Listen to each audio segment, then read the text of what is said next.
Good morning friends, welcome back to Shrabani's diary. আশা করি তোমরা সবাই ভালো আছো, সুস্থ আছো।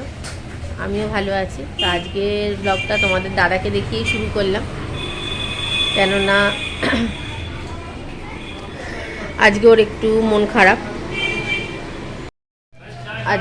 মন খারাপ। তো জানোই আজকে মায়ের মৃত্যুদিন।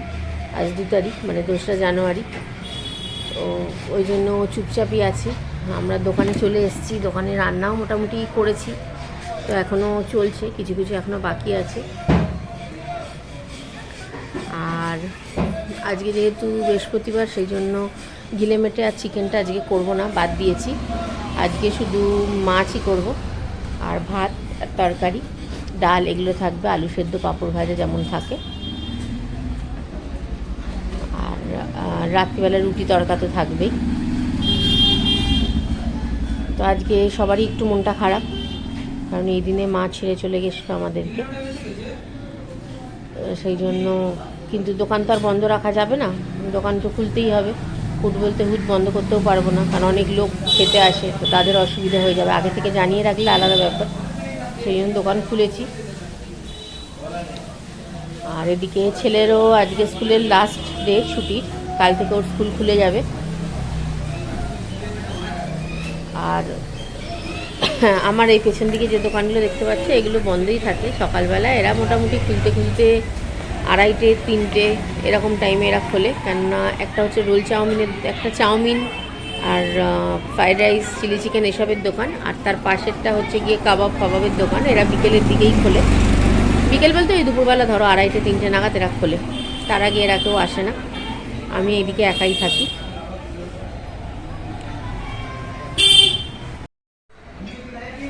তো তারপর আর তোমাদের সাথে কথা বলা হয়নি, কাজে ব্যস্ত হয়ে গেছিলাম।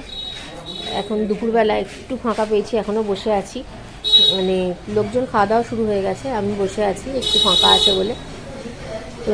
তো এইমাত্র নয়, মোটামুটি ঘন্টাখানেক আগে একটা অর্ডার এসছে ভালো, তোমার রক্তদান শিবিরে 150-200 পিস মতো প্যাকেট যাবে। তো প্যাকেট বলতে আমাদের সেরকম কিছু করতে হবে না, এতে প্যাকেটে তোমায় দিতে হবে কলা, আপেল, কমলা লেবু আর ডিম সেদ্ধ, আর একটা করে মাফিন। এটা একটা প্যাকেট তৈরি করে ওদেরকে রবিবার দিনকে দিতে হবে।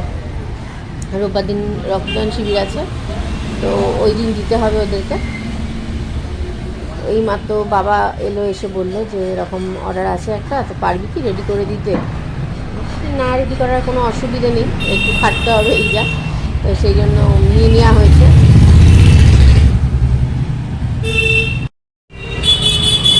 আজকে মন খারাপ তো আছেই, তো মন খারাপের মধ্যেও একটা ভালো জিনিস হয়েছে। সেটা হচ্ছে, তোমাদের তো বলেছিলাম যে আমার ছেলে বাইরের অনেকগুলো পরীক্ষা দেয়, মানে বাইরের বলতে অলিম্পিয়াড। তো অলিম্পিয়াডে বসেছিল।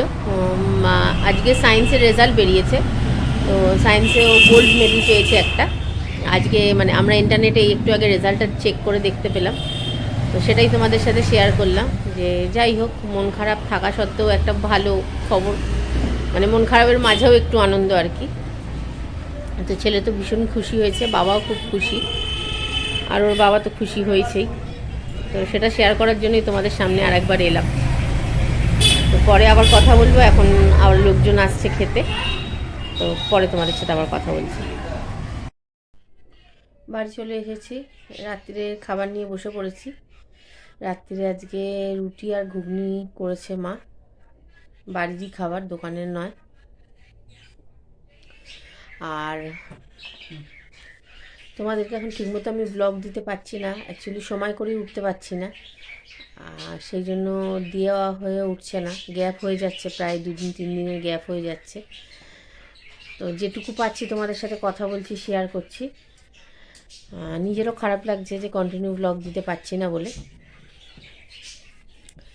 আর আজকের চুলটা দেখতে পাচ্ছ, চুল এখনও ভিজে, কারণ বেলায় এসেছি তখন বাড়িতে বোধহয় 4টে, তারপরে এসে চান টান করেছি, চুলটা এখনও ভিজে। তারপর আবার দোকানে চলে গেছি, দোকানে তো চুল খুলে থাকা সম্ভব না, তো সেই জন্য চুল ভিজে এখন এরমভাবে রেখেছি। এবার খাবো, ততক্ষণ আশা করি চুলটা শুকিয়ে যাবে, কেননা শ্যাম্পু করেছি আজকে। আর তো তোমরা আমার চ্যানেলটাকে একটু সাবস্ক্রাইব করে দিও, লাইক কমেন্ট শেয়ার করো। আর রোজ ব্লগ দিতে পারছি না, বারবারই একই কথা বলছি। আর তোমরা কীরকম মানে হোটেলের ব্লগ রেগুলার দেখতে যদি চাও তাহলে সেটাও আমাকে কমেন্ট করে জানিও, তা সেই বুঝে আমি তোমাদেরকে সেরকমভাবে ব্লগ দিতে থাকবো। তো আজকের মতো টাটা, গুড নাইট।